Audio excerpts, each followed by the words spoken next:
വരാനിരിക്കുന്ന നിയമസഭാ തെരഞ്ഞെടുപ്പിൽ ജില്ല തിരിച്ചുള്ള പ്രവർത്തനങ്ങൾ നേരത്തെ തന്നെ തുടങ്ങിക്കഴിഞ്ഞു കോൺഗ്രസ് നേതൃത്വം. ഓരോ ജില്ലയിലെയും പിടിച്ചെടുക്കാൻ സാധ്യതയുള്ള സീറ്റുകളുടെ എണ്ണം കണക്കെടുത്ത് അതിൽ ഏറ്റവും അനുയോജ്യരായ, അതായത് ജയസാധ്യത കൂടുതലുള്ള നേതാക്കളെ കണ്ടെത്തി അതത് മണ്ഡലം കേന്ദ്രീകരിച്ച് പ്രവർത്തനം തുടങ്ങുവാനുള്ള നിർദ്ദേശം ദേശീയ നേതൃത്വം നൽകിക്കഴിഞ്ഞു. സംസ്ഥാന നേതാക്കളെ ഡൽഹിയിൽ വിളിപ്പിച്ച് ഇത്തവണ ഭരണം പിടിച്ചെടുക്കുമെന്നുള്ള ഉറപ്പ് വാങ്ങിച്ചു കഴിഞ്ഞിരിക്കുകയാണ് രാഹുൽ ഗാന്ധിയും മല്ലികാർജുൻ ഖാർഗെയും KC വേണുഗോപാൽ. അതുകൊണ്ട് തന്നെ ഓരോ മണ്ഡലവും നിർണായകമാണ്. ജയം മാത്രമാണ് മാനദണ്ഡം എന്ന് പറയുമ്പോൾ തീർച്ചയായും ചില MP-മാരെ ഇത്തവണ കളത്തിലിറക്കുവാനുള്ള സാധ്യതയും മുന്നിലുണ്ട്. അത്തരത്തിലുള്ള ഒരു നീക്കം നടക്കുവാനുള്ള സാധ്യത കാസർകോട്ടെ ഉദുമയിലാണ്. കാസർഗോഡ് പാർലമെന്റ് മണ്ഡലത്തിന് കീഴിലെ ഏത് നിയമസഭാ സീറ്റിൽ മത്സരിക്കാൻ ഇറങ്ങിയാലും നിഷ്പ്രയാസം ജയിച്ചു വരാൻ കഴിയുന്ന ഒരേ ഒരാളെ ഇന്ന് കോൺഗ്രസിലുള്ളൂ. അത് കാസർകോട്ടെ പാർലമെന്റ് അംഗം രാജ്മോഹൻ ഉണ്ണിത്താൻ തന്നെയാണ്. പയ്യന്നൂർ അസംബ്ലി ആയാലും, കല്യാശ്ശേരി അസംബ്ലി ആയാലും, തൃക്കരിപ്പൂർ ആയാലും, ഉദുമയായാലും ഇടതുപക്ഷത്തിന് കൃത്യമായ മേൽക്കൈയുള്ള ഈ മണ്ഡലങ്ങളിലൊക്കെ രാജ്മോഹൻ ഉണ്ണിത്താന് രാഷ്ട്രീയത്തിനപ്പുറം ഒരു വലിയ പിന്തുണ കൂടിയുള്ള മണ്ഡലങ്ങളാണ്.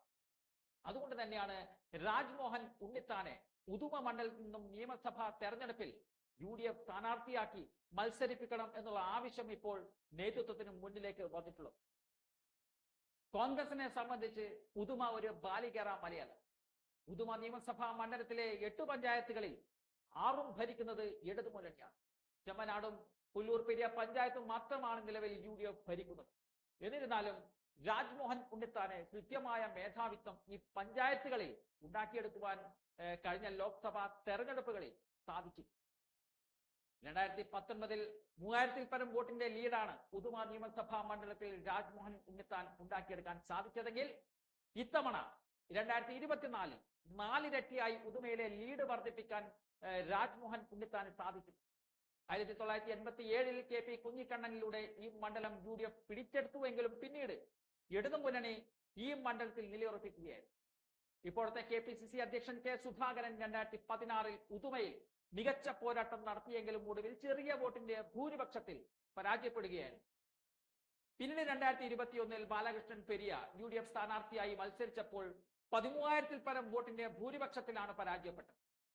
ഇത്തവണ മണ്ഡലം തിരിച്ചുപിടിക്കേണ്ടത് ഒരു അഭിമാന പോരാട്ടം കൂടിയാണ്. കല്യോട്ടെ രക്തസാക്ഷികൾ ഉറങ്ങുന്ന മണ്ണാണ് ഉദുമ.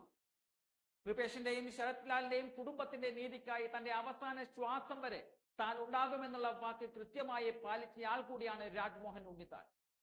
ആ മണ്ണ് കോൺഗ്രസിന് വേണ്ടി പിടിച്ചെടുക്കണമെങ്കിൽ രാജ്മോഹൻ ഉണ്ണിത്താനെ പോലെ സർവസമ്മതനായ ഒരു സ്ഥാനാർത്ഥിയെ തന്നെ കളത്തിലിറക്കേണ്ടതും കോൺഗ്രസ് നേതൃത്വം അത് കൃത്യമായി തന്നെ മനസ്സിലാക്കിയിട്ടുമുണ്ട്. ലീഗ് അണികൾക്കിടയിലും രാജ്മോഹൻ ഉണ്ണിത്താൻ ഒരു തരംഗമാണ്, ഒരു ആവേശമാണ്. ഉണ്ണിച്ച എന്ന് കാസർകോട്ടെ ജനത സ്നേഹത്തോടെ വിളിക്കുന്ന രാജ്മോഹൻ ഉണ്ണിത്താൻ തന്നെ ഇത്തവണ ഉദുമയിൽ UDF സ്ഥാനാർത്ഥിയായി ഇറങ്ങണമെന്നതാണ് UDF പ്രവർത്തകരുടെ ആഗ്രഹം.